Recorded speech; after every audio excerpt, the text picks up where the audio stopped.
students, today we see the most important property of particle nature of light is the Compton effect. According to quantum theory, we know photons behaves like a particles having zero rest mass. Then if photons are the particles, then it is possible to treat the collision between the photon and an electron which is at rest, similar to collision between elementary particles in a classical mechanics. So we consider collision between X-ray photon and electron which is at rest, as shown in figure behind, as shown in this figure. This is the X-ray photon which is incident on the electron which is at rest. The momentum of this electron, initial momentum of electron is 0 because this electron is at rest, and momentum of photon is equal to h nu by c. Now this is the scattered photon having momentum h nu dash by c, and this is having energy h nu dash. Here energy of initial photon is equal to h nu. Now this is the target is the electron which is at rest. After collision, what happens? This electron is recoiled here. This is having momentum p is equal to p, and the energy of electron is equal to this much. So as the photon strikes the electron, it being scattered from original direction having momentum h nu dash by c, and electron gets impulse and start to move in another direction with energy E is equal to m0 square c raised to 4th minus p square c square under root, in this under root, where m0 is the mass of electron which is at rest.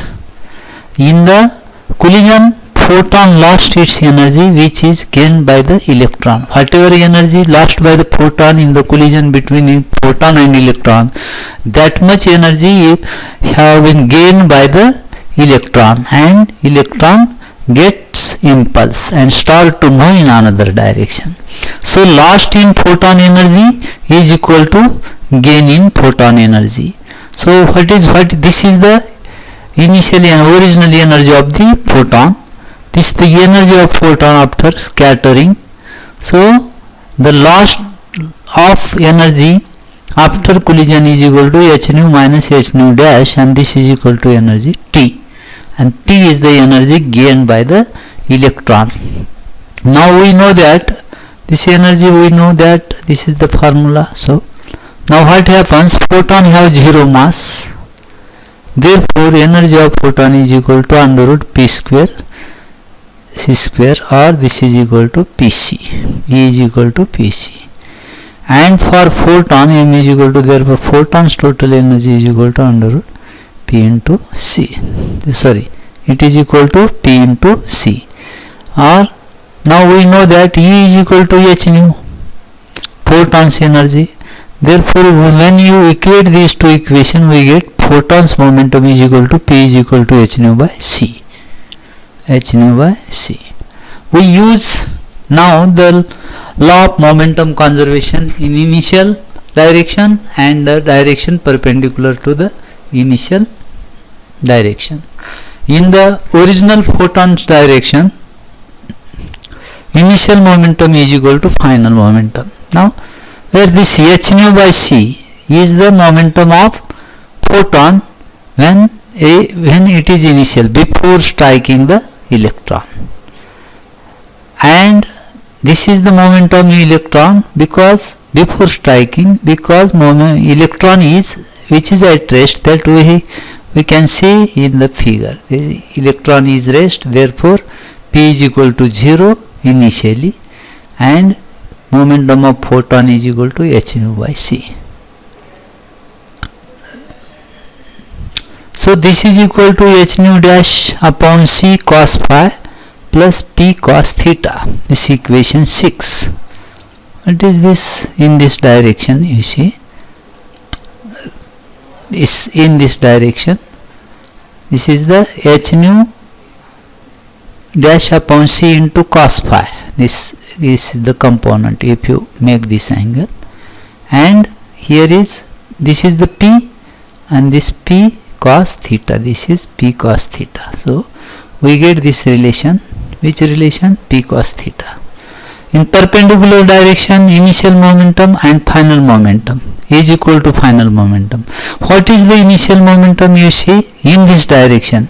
You see in this figure, as in this direction there is no momentum for the photon also, and electron already have a zero momentum because it is rest, and therefore we get that is, this is zero initial momentum in perpendicular direction, and in perpendicular direction this is h nu dash upon c, which what is the perpendicular direction? You understand here, this is the perpendicular. What is this? You obtain this component, this much component is equal to h nu dash into sin phi, h nu dash into sin phi, and you take this component, this much, this is the perpendicular component, that is minus p sin theta, minus p sin theta. So this is this equation 7. Now we multiply equation 6 and 7 by c, and rearranging we get pc cos theta, only you multiply by c, pc cos theta h nu minus h nu dash cos phi, and pc sin theta is equal to h nu dash sin phi. Now squaring and adding equation 8 and 9, you square this you take p square common, p square c square common, cos square theta plus sin square theta to this side, to left side. So this is equal to cos square theta plus sin square theta is equal to 1, only we get p square into c square. So E is equal to, we make square of this plus square of this, then we solve this, we get this pc square is equal to, again you make cos square theta plus sin square theta is equal to 1, we get h nu square plus h nu dash square minus 2 h nu dash into cos phi. This is the equation 10.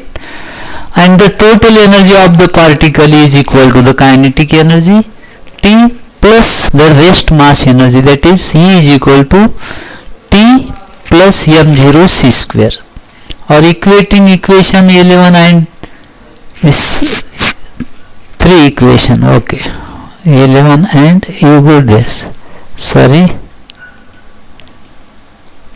this equation 2. So what we get here, T plus m0 c square is equal to under root m0 c square c4 m0 square c4 into p square c square, all this is in the under root.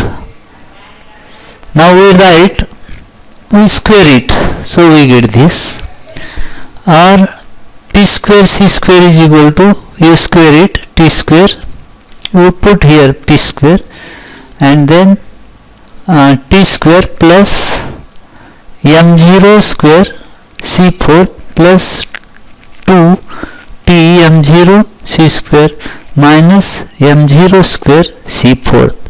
Only you take this term here and take here this term, p square c square you put here, you get here, this will come here, we get negative, and then after that you become eliminating this minus sign behind it, it will become positive and this will become negative, and you then solve this square, t square plus m0 square c4 plus 2t m0 c square. Now these two get cancels, and comparing with equation 10 we write this is equal to t square plus 2t m0 c square. Now t is equal to this much, So again you square it and put it. So what we get, this is equal to, you put this, we get this type of equation, and solve it, we get this type. I have clearly solved it, then we get this much. Or rearranging, we will get 2 h nu dash into 1 minus cos phi is equal to 2 into h nu dash m0 c square, dividing by 2h square c square, to divide throughout this equation by 2h square c square. So we get m0 c upon h into bracket nu by c minus nu dash by c is equal to nu dash upon c or c square, then into 1 minus cos phi, and nu by c is equal to 1 by lambda, nu dash by c is equal to 1 upon lambda dash. So we get this relation. Now from this equation we obtain lambda minus lambda dash is equal to h upon m0 c into 1 minus cos phi. This equation gives the change in wavelength for scattered photon. When photons are scattered by an electron, we get there is a change in wavelength. Generally photons are scattered by any particle, we get this is the change in wavelength through an angle phi, by an electron of mass m0. Electron of mass, the quantity h upon m0 c is called Compton wavelength of scattering electron. It is approximately equal to 0.0024 angstrom unit, and this total is the Compton effect. Thank you. Okay.